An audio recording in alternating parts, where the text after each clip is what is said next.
My college girlfriend was on the '99 Women's World Cup team. It's still one of the biggest crowds I've ever seen, and it really reframed for me, like, "Okay, you're not as big of a deal as you think you are."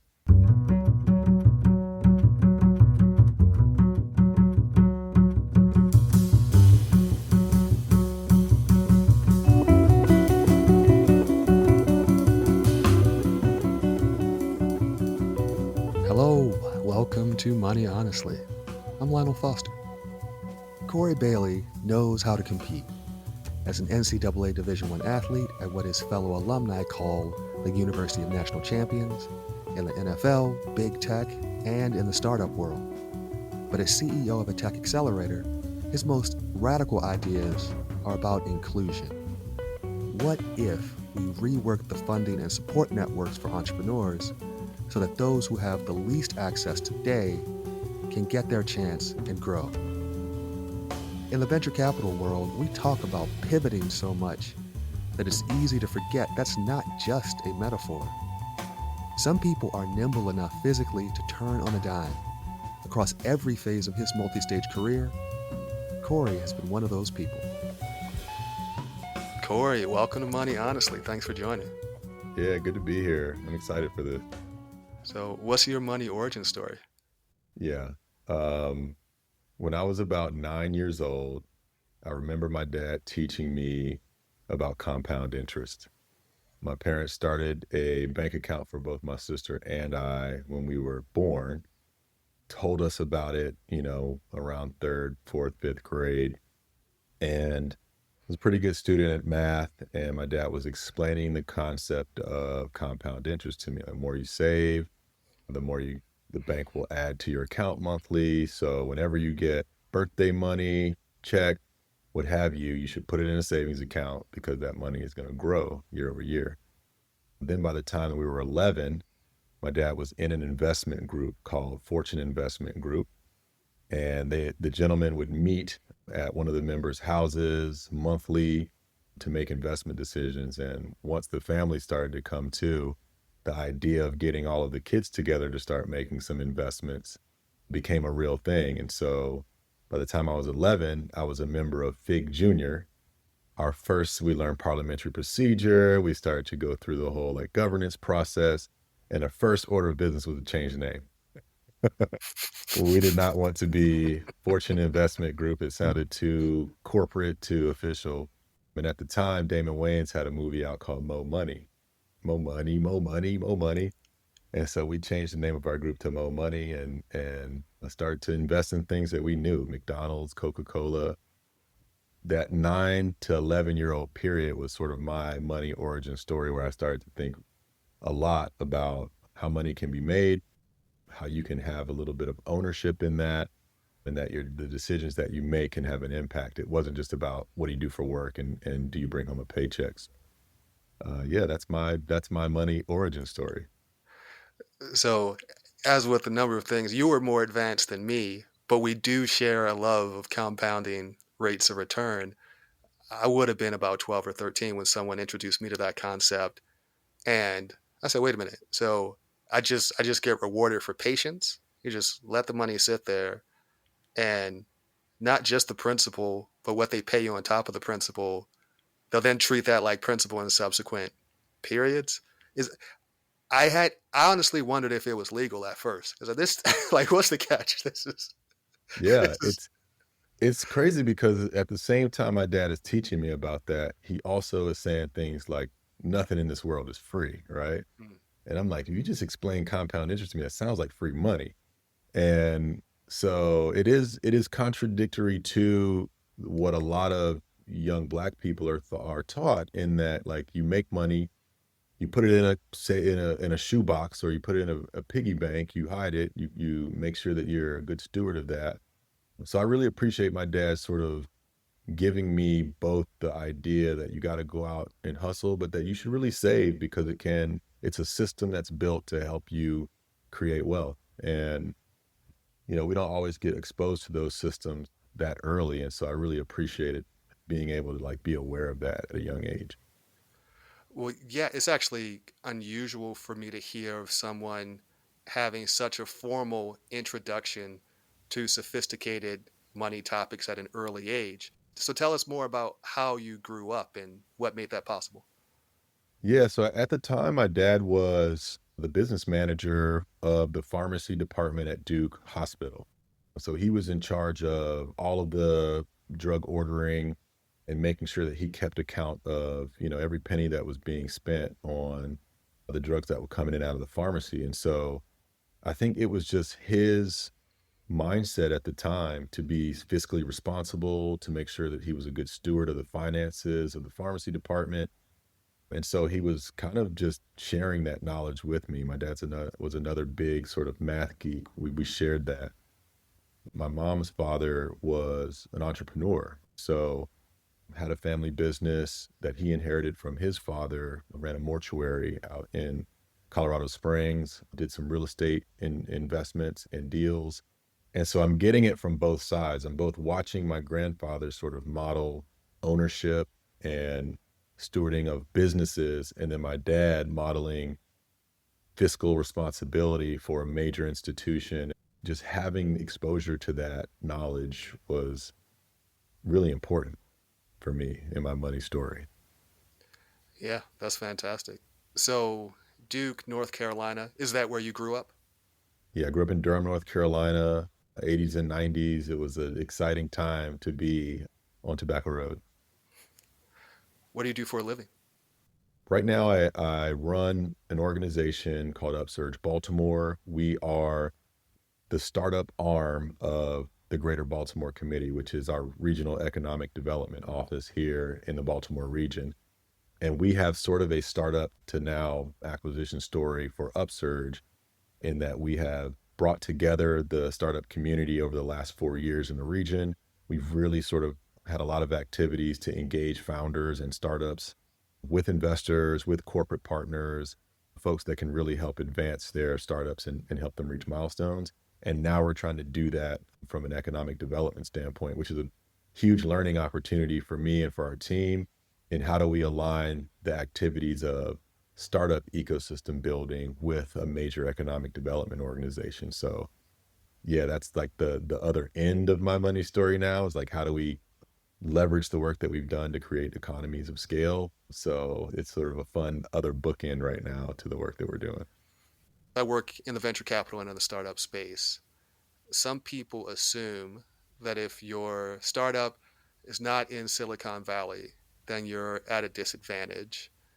How do you relate to that concept? What are you seeing? You are helping early stage companies in Baltimore and probably elsewhere in Maryland as well. We know from movies and televisions, at least we think we know what that looks like out west. What does that look like in Baltimore? Yeah, I mean, listen, the innovation economy is evolving.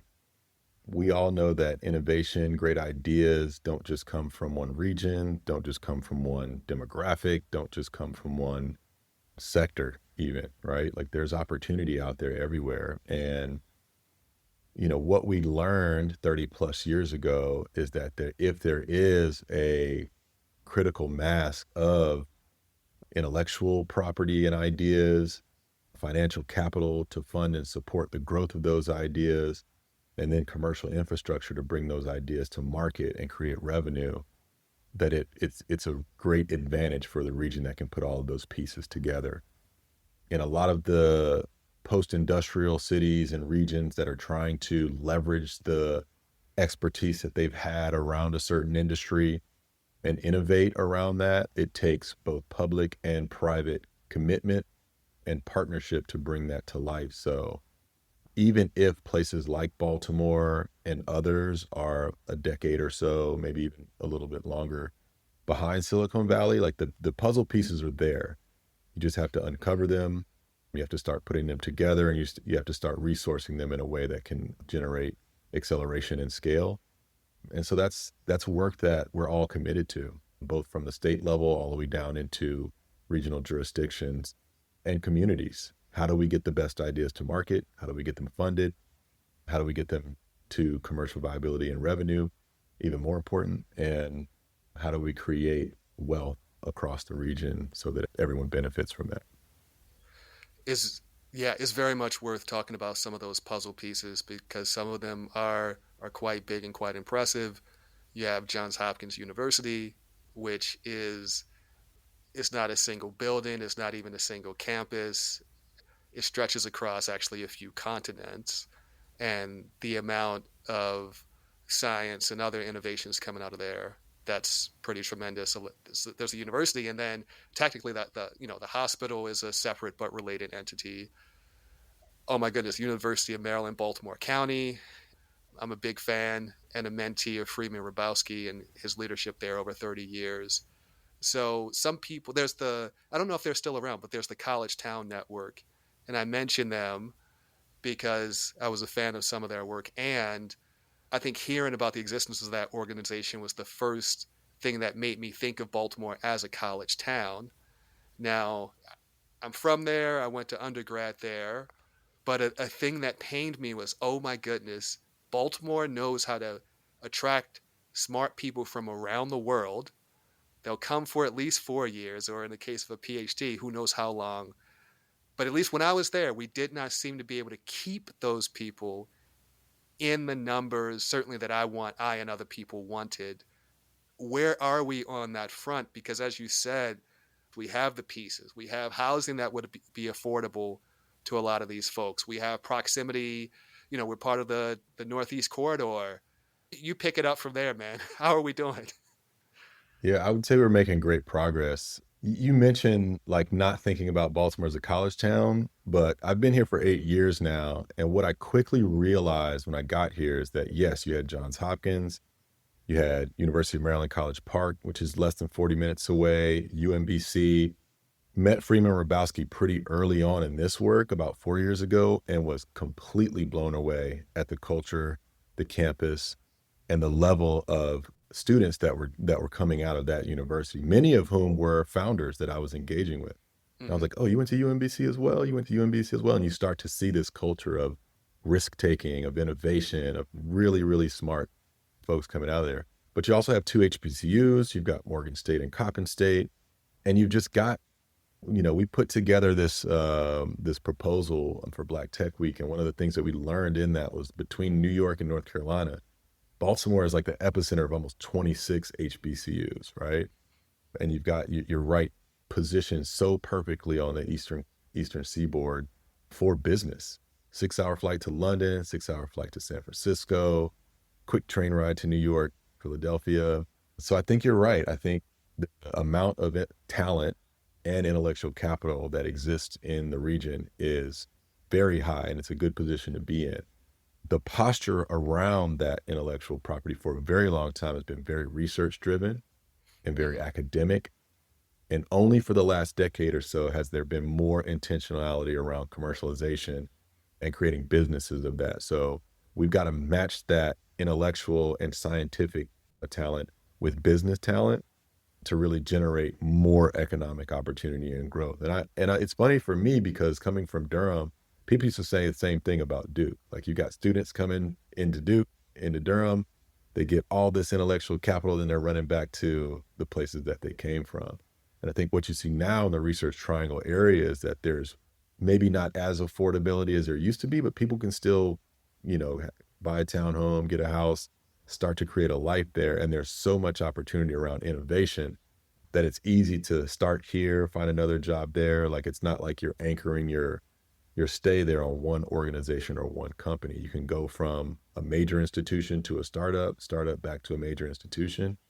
And so that's what we're trying to build here in Baltimore, that appetite for staying here because you love it and then growing here, whether you're an entrepreneur, business owner, or whether you play a major role for a major institution. It's obvious that you love your job. You're certainly a very effective advocate for the business ecosystem in the Baltimore and greater Baltimore region. Trace some steps for me. So we know about 9 to 11-year-old Kory. How'd you get here and why? Man, it's such a long story. And, I caveat that by saying each one of my professional experiences, professional successes and failures have all sort of led me to where I am now. So I went to University of North Carolina in Chapel Hill. I always tell people I learned a lot in the classroom, but learned a lot outside of the classroom. One of my first sort of entrees into like business was, and hopefully the statute of limitation is up on this, but when Napster and LimeWire and all those downloading music services were out, I had a buddy that worked for IBM, another buddy from high school, and we all lived together. We started selling burned CDs. Um, there were times where I would sit on campus and instead of going to class, I'd just be on the wall selling CDs and bring home like $200 a day, and we'd all split it up, third to third. I get a new shoebox full of CDs, and the next day I was out slinging again. So um, that was an interesting and unique experience. I was fortunate to be on a football scholarship, so imagine like making sure you come out of school with no debt. I played a few years of professional football. In fact, called my dad after I got my first paycheck and said, "This is more money than I've seen in one check ever. What do I do with this?" Yeah. And his immediate response was, "You know what to do. Put it in your savings account. Yep. Let it collect interest." Leverage some of the capital that I made playing football to get into a bar group. We owned a restaurant and pub, a nightclub, and a beer bar at the full extent. And I quite honestly lost a lot of money in that venture, but learned a lot about business, trying to run brick and mortars and falling into that trap as a young person of working in the business instead of on the business. Leveraged that into an opportunity to run health clubs, so got into health club management, and then found my way back into technology from there. Part that I skipped is that my first internship in high school was at IBM as part of a summer program. So I got to see the ThinkPads and the early laptops sort of coming out of production and into the market. And so when I got into the health club management business, that was really like archaic, note cards, paper contracts. I started to leverage our systems and adopt email marketing software and leverage our CRM to do engagement with members, and found that love of like technology again. Worked for a big tech company after getting married and having kids called Blackbaud. They're like the Apple for nonprofits. So Mm-hmm. anything donor related or fundraising related, Blackbaud had products for. Was living in Indianapolis at that time, and then got poached by a startup out of the High Alpha Venture Studio. It was a marketing tech startup. I actually got a call from my old boss today, which is interesting. But yeah, was selling email signature marketing, which you don't think is a um, big product, but when you think about account-based marketing and leveraging the email space as a content strategy and marketing channel, it becomes a much bigger opportunity. And so I got to be employee 15 at a startup, got equity in the company. We grew to over 100 employees and exited a couple years after that. And so that was my sort of like Cliff Notes version of the arc of my career, which has all Wow. led me now to where I am now. And in coming to Baltimore 8 years ago with a startup of my own in mind in the event technology space, and getting very quickly networked with the startup community here. That startup ultimately failed for a number of reasons, the pandemic being a really big part of that. But it taught me a lot of lessons over those years into sort of what my values are, what my principles around work, professional life, and money, which have all led me to where I am today. All right. That was a beautiful encapsulation, and I want to pick apart a few things because you gave us a lot. So that this is where I get to confess something. You and I, we've known some of the same people, like amazing people, like Mhm. real connectors and just genuinely wonderful human being. So we've been in each other's orbit for several years now, but we only actually met a few months ago. Yeah. So that finally happened. And we're talking, and one of our mutual friends, Rob, mentioned that you played. So I knew you played football in college, and then we spoke, and you just never lead with it. Kory just never says, like, you might not mention you played in the NFL unless somebody else asks. So, and I asked you then, and I want to have that conversation again for this audience. Like, Kory, like, seems like you're downplaying the NFL thing. That's very impressive. Why don't you talk about that more readily? It's such an interesting thing. Like as a young person who like has a love for sports, and I lettered in four sports in high school, right? I ran track, I played baseball, basketball, and football. And honestly, one of the first like serious conversations that I ever had with my dad. My sister was 2 years ahead of me. She went to Hampton University in Virginia, private school, out of state. He basically came to me and said, all the money that we've been saving to send you and your sister to school, we're going to spend it on your sister. So I need you to get a scholarship. I was like, okay, no problem. We'll do that. And he offered me, this was the offer. I'll buy you a car, $20,000 or less if you get a full ride. And I was like, bet, motivated, ready to go. He said it's the best deal he ever made. And, and and this was a man who, as a business manager for a large pharmaceutical right. team, he made a lot of deals. Yeah. And he was like, hey, if I'm going to offer this young 15, 16-year-old a $20,000 car, he said, I don't care if it's academic. I don't care if it's athletic. He said, you're a talented kid. Follow your path, follow your passion, but we'd love for you to get a scholarship. And if you can, I'm going to buy you a car. And so that started to guide a couple of my decisions. And at the time, I was at a state powerhouse for football. Baseball was probably my best sport, but not the one that I loved the most. Basketball was the one I loved the most, but I was like an undersized small forward. You know, I wanted to be Grant Hill, but I'm only 6'1", so hard to be Grant Hill at 6'1". And football I was just naturally gifted at and loved the camaraderie, loved the team aspect, loved that it took all kinds of guys to be good, have a good football team, right? Like you needed big guys, you needed small, fast guys, you needed some guys that were frankly kind of just maniacs and wanted to hit people. And you needed like intellectual guys who knew where to find space and how to read coverages. And like all of it was fascinating to me, both the physical side of it and the preparation side of it and the intellectual side of it. And so, you know, playing football to me became a big part of my identity. But NFL stands for not for long, right? Like you get that opportunity, you get to put that jersey on. I made it through a full preseason, I competed for a roster spot, didn't ultimately make a 53-man roster. And then I got an opportunity to play in Canada. Exciting game, different country, exposed me to like living in another country, learning another culture, playing a really fast and fun game. Won a Grey Cup there, which is like a championship. I call it the Super Bowl of Canada. So yeah, it was an exciting moment in time in my life, but I did a lot of work to reinvent myself coming out of that, reprioritize what was important to me. And so it feels like such a long time ago that I never really lead with it. Right? It's a part of my story, part of my learning, both professionally and in my money story. Like being exposed to that level of capital and money and revenue, like it was an important chapter for me. But it's never something that I lead with because now I've been doing this other thing for so much longer. But yeah, it was a really exciting chapter for me, for sure. Yeah, you sound so positive about a number of aspects of it. The perspective you have on it is really impressive because so few people have played any professional sport that for many of them, it seems like this is just my impression from hearing them on podcasts and TV.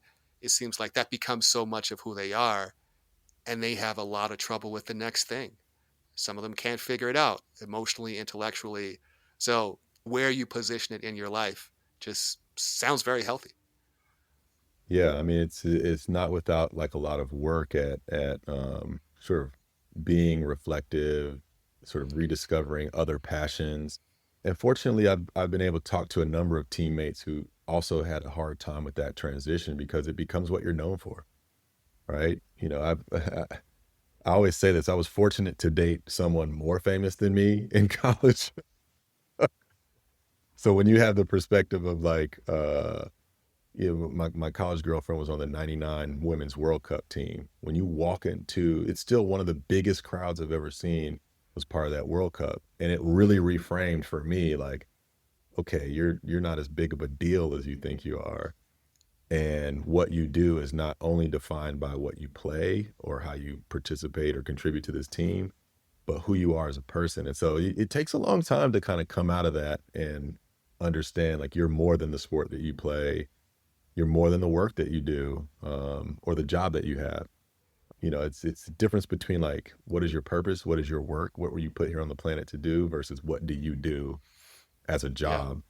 Yeah. And so coming to that realization is a really important step, I just think, as a human, period. But for me and other athletes, it's important to reframe it that way, because if you pigeonhole yourself, everybody else will as well. Yeah. Think about what I've heard firsthand and, again, seen through media about the camaraderie among college teams. You all have this shared identity. You're representing every student on that campus and every student that has ever gone to that school, every person that has bought a piece of merchandise. So the intensity of those bonds, I imagine in the locker room, are pretty great. How does that compare to that experience at the professional level? Is it lessened by the fact that, maybe you all didn't come up in the same region? Or some people might think, is it diminished by the fact that so much more money is at stake? Yeah, 100%. I mean, I think at the pro level, there are certain guys that you create that bond with, but as a team, nothing in my experience is as strong as the group of men that you go through, the group of young men that you go through that in college with. Because not only is it such a galvanizing force for you to represent the name on the back of your jersey, which is your family, the name on the front of your jersey, which is the university, but and also like the era that you're there, right? Like the period of time that you're there. It's funny, like they wear the throwback jerseys at UNC now, and they're the jerseys that we wore in college. And I'm like, whoa, when did these become the throwback jerseys? Yeah. But there's a sense of pride that they're out there representing what you used to wear on the front and back of your jersey. And for us at UNC, there's such high expectations. Like we call it the University of National Champions. It is Michael Jordan, Vince Carter, Mia Hamm, Lawrence Taylor, like some of the greatest athletes that have ever played their sport went to that university. And so you want to be a part of that legacy as well.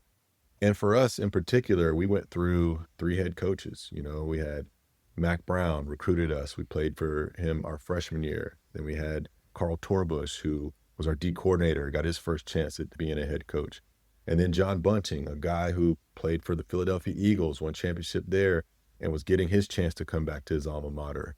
So we have this like bond as a group of men that went through so much change together and so much growing together. You enter school as like a 17, 18-year-old, and then you leave as a 21, 22-year-old. Like there's a lot of like growth that happens, mistakes that get made, lessons that get learned, shifts in how you approach life, how present you are, and what you prioritize. So yeah, the bond there is just it's on the next level. And then when you get to the professional level, there's certain guys that you respect, that you bond with. I mean, look, it's funny. I got on a field with guys like Vinny Testaverde, Curtis Martin, Wayne Krebet, like Hall of Famers that I was like, why am I on the field with these guys? I remember getting a ride home from practice once with Vinny.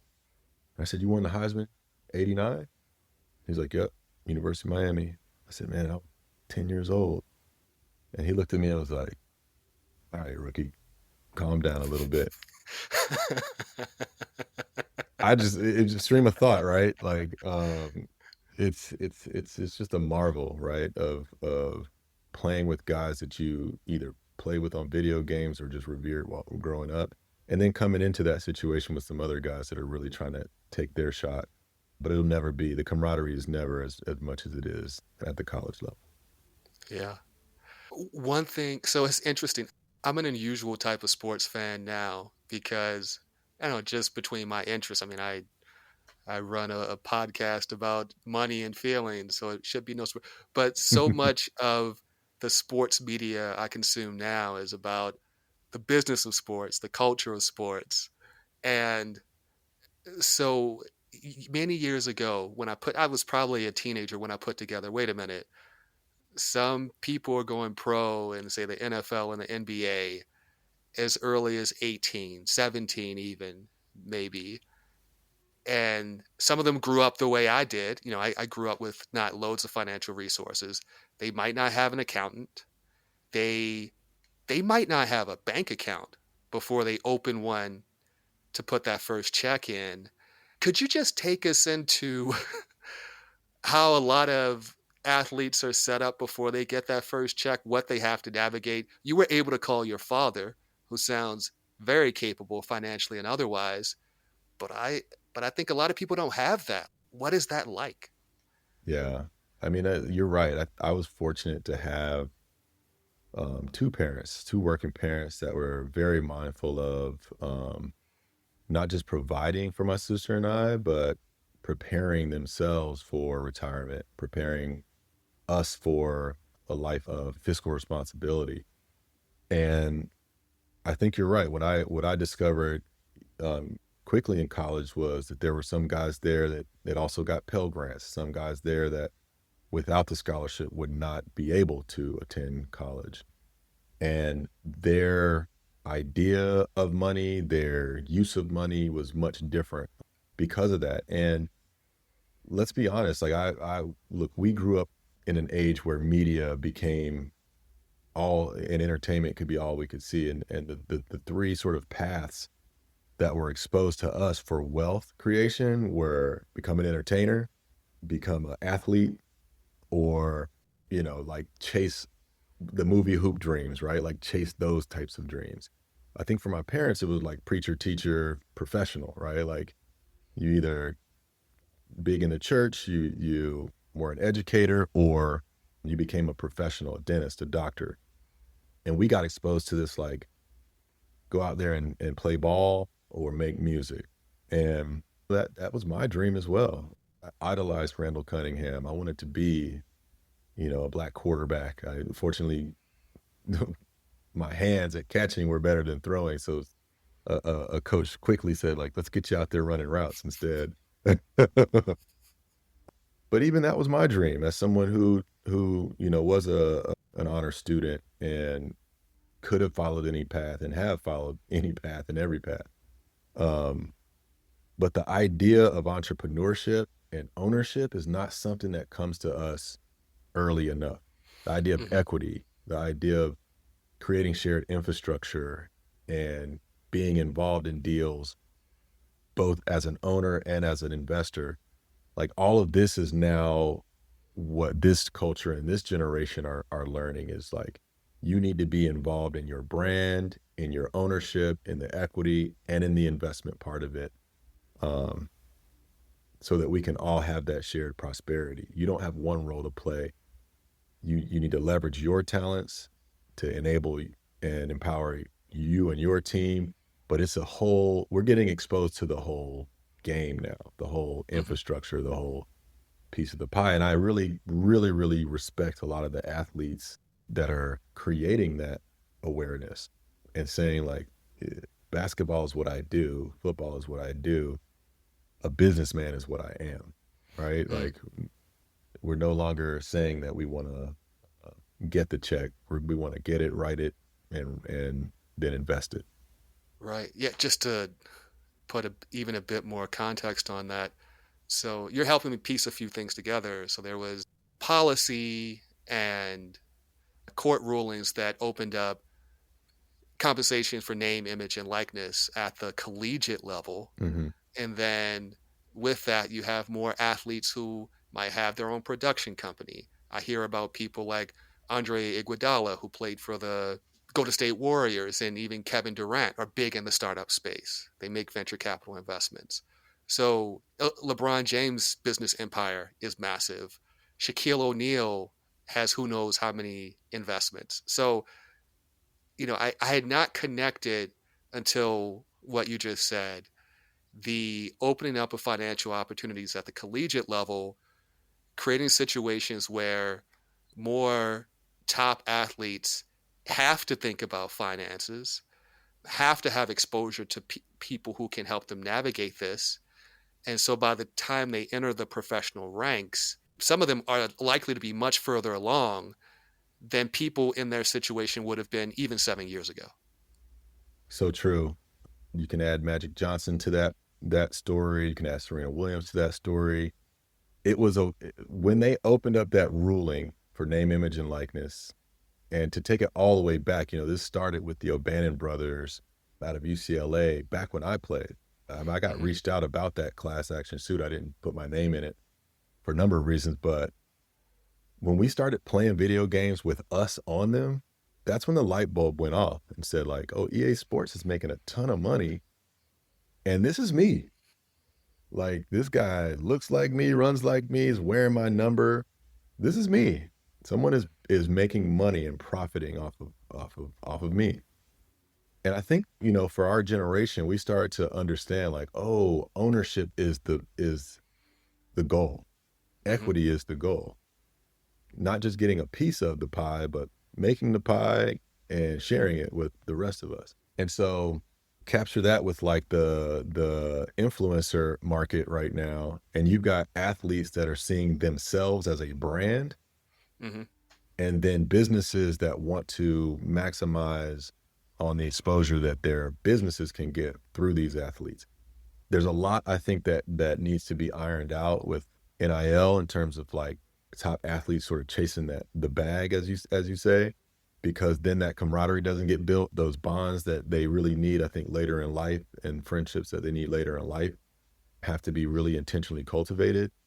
But I think you're right. I think athletes from a very early age are starting to think a little bit more about money and business and their opportunity to capitalize on a window of time that then gives them more financial freedom to make different decisions later in life. A lot of us feel bound to the job that we have or the work that we do. But if you can create some wealth early enough in your life, then you can go out and chase any dream that you have as long as you've got a plan to support it. Yeah. I work from the assumption that it's just a matter of time until LeBron James becomes co-owner of an NBA franchise, and not whether. So that's just me, reading the tea leaves. If that happens, do you imagine something like that could open the door to other? I imagine he'll be a former player by that point, but could that open the door to other former players, or is LeBron such an outlier that there won't be much of a trickle down effect? It's interesting you say that because I think LeBron loves doing stuff with his friends. And I think whatever that ownership group is, it will probably include Chris Paul, Carmelo Anthony, Kevin Durant. Like when Okay. the announcement gets made, it'll be a group of former players that either have ownership in a team or maybe even ownership in a league, right? Like that we don't know about. You've got Grant Hill, who's a part owner of a women's soccer team, of the Atlanta Hawks, of the Baltimore Orioles. You've got other athletes that are starting to, get into that game. I think when LeBron does it, it'll be in a major way, but I think he'll bring some other folks along with him. And that'll continue to create the blueprint for athletes, not just owning their brand, but getting a real piece of the pie in the teams and leagues that they play for. And I don't know if you saw Nafisa Collier's press conference the other day, but she put a huge flag in the ground around the value of the WNBA and the players there that I think will be part of a larger conversation about what this next generation of women's players or women athletes in general are bringing to the table around value. Yeah. Some people will see a short video snippet of our conversation, so they'll know that we're both black. Most people will hear audio only, and you're a great person to discuss this with. So, in my work within venture capital, the majority of founders I talk to are men, and the majority are white.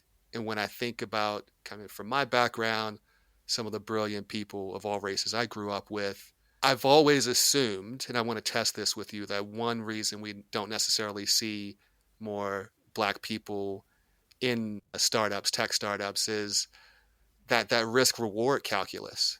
Some of us, a percentage of every dollar we make is devoted to helping a family member, and just the prospect of starting a business that's supposed to grow at a high rate of return, and that is maybe perhaps even more likely to fail than a smaller scale business. A lot of us just cannot. We feel we can't go that route. Yeah. So that's something I think I've been seeing. I assume that's at play. What are you seeing there? What might it take to see more Black folks in tech startups? Yeah, I mean, I think you just encapsulated a number of issues that need to be solved for in terms of getting more Black-led entrepreneurship, period, in the market, and then making sure that the win-fail cycle for Black entrepreneurs is supported by opportunities to learn and grow. One of the questions that I tend to ask a founder on a startup is like, tell me how many times you failed before and tell me what you learned. Mm, mm, And in the Black community, failure is seen as a moniker, something that you carry with you, not something that you learn from. We're given less opportunities to fail. Jackie Robinson couldn't fail. We needed him to succeed, or the folks that came behind him wouldn't have had the opportunity. And quite frankly, he had to win in a way that he could also shoulder a lot of really terrible things, right? So not only did he need to win, he needed to do it in a way that we could all be proud of him doing it. And I think the way, you mentioned the venture capital space. It's no secret that 95% of venture capital goes to white men, right? And in a lot of way, that's a pattern that we see because they've gotten the reps, they've gotten the opportunity to fail and win, and they've learned the blueprint or the steps that it takes to take a successful sort of venture backable company to market. And even if they fail, they're going to get investment again because of the, sort of the mechanism of investment that is built and the cycling of money that happens. The way I always envision us changing that and really leaning into untapped value and investable opportunities is we should be building for the smallest percentage of folks who get funding, and that is women of color. If you start building systems that intentionally focus on, and quite frankly, in terms of like risk reward, you're never going to get someone who can be more capital efficient, bring something to market with less overhead and more return than a Black woman. It is just, if you just do the data on Black women who have been venture backed, they are the most efficient founders and build the most efficient founding team. So if we built our systems, structures, and investment around that, there's like so much of the market to go out there and market share to get. We just have to be committed to building that way.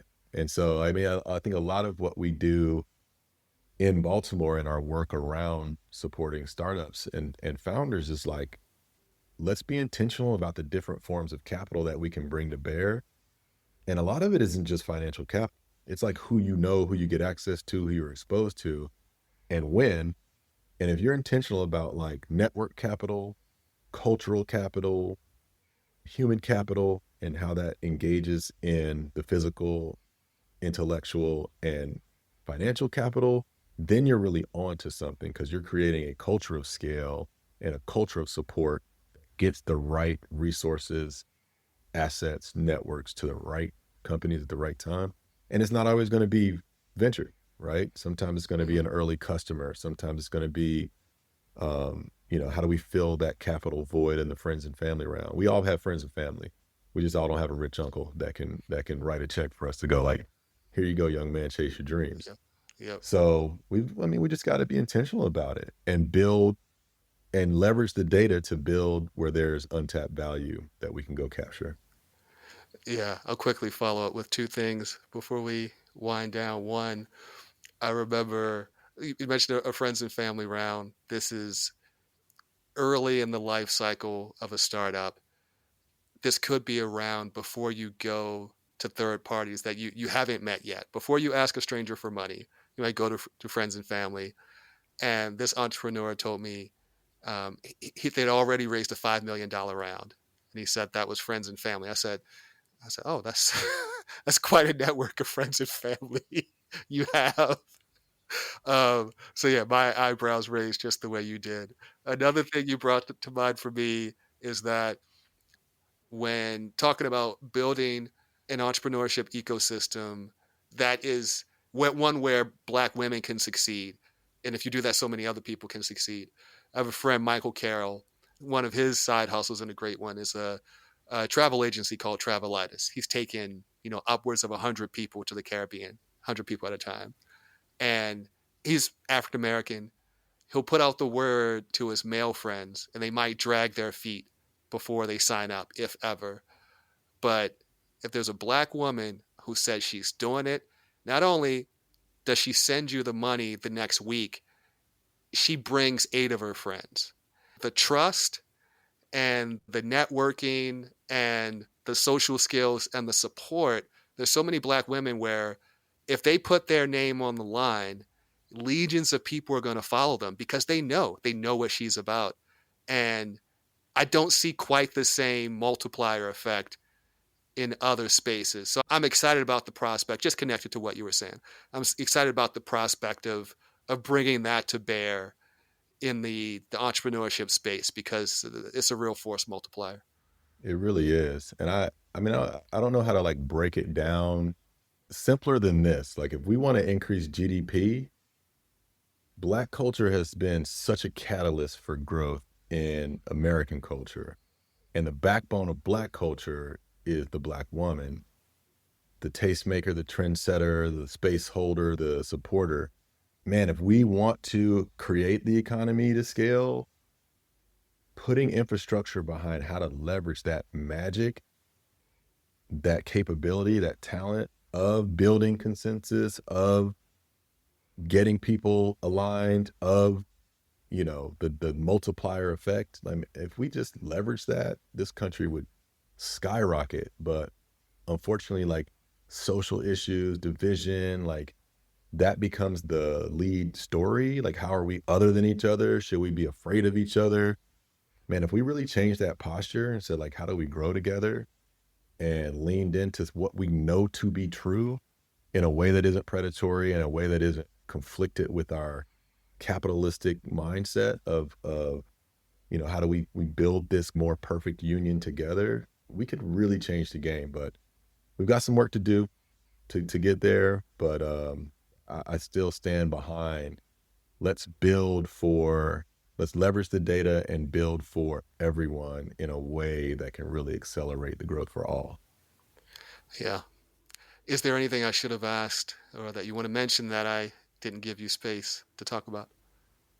No, the thing that's been on my mind, particularly around money lately, is I dislike how much importance people are putting on money. Like, sometimes when people talk about like mind, body, spirit, they'll even add money to it, right? Money is a man-made commodity, right? We need to start thinking about it as a tool that we can leverage to maximize our purpose. And if we are living in alignment, then what we do with our resources and how we bring in resources becomes just part of that alignment and that cycle. And so I've been really thinking intentionally lately about not just what I'm investing in, but who I'm investing in, Yeah. why I'm investing, and like listening to my intuition a little bit. Because if you invest in something and it doesn't work out, if it's in alignment with like your purpose and your values and what you believe, then it's much easier to stomach that loss and much more fun to experience that gain. So I'm getting there. It's a lot of like deprogramming or reprogramming, if you will, of like our shared experience with money. But that's the only thing I would add. It's like I'm trying to figure out how money operates as a tool to fit into alignment of like what I care about most in the world. I love that. How can people learn more about your work? Yeah, I would say, find me on LinkedIn, Kory with a K, Bailey. Find me on Instagram, KBailey12 or Kory Bailey 12, and go to our website. We're repositioning a lot of the work around data and networks and how those two things intersect. So upsurgebaltimore.com, and then sort of tap into what the Greater Baltimore Committee is doing overall for the economy in the region, and that's gbc.org. Thank you so much, Kory. Great to be with you, man. Music for Money Honestly is courtesy of bassist, composer, and band leader Chris Funn. It's his song Wish from the album Cornerstone. Money Honestly has a newsletter. You can sign up at lionelfoster.com. And with that, we have reached the end of Money Honestly Season 1. After I get some sleep, I will see you in 2026. Thanks so much for listening.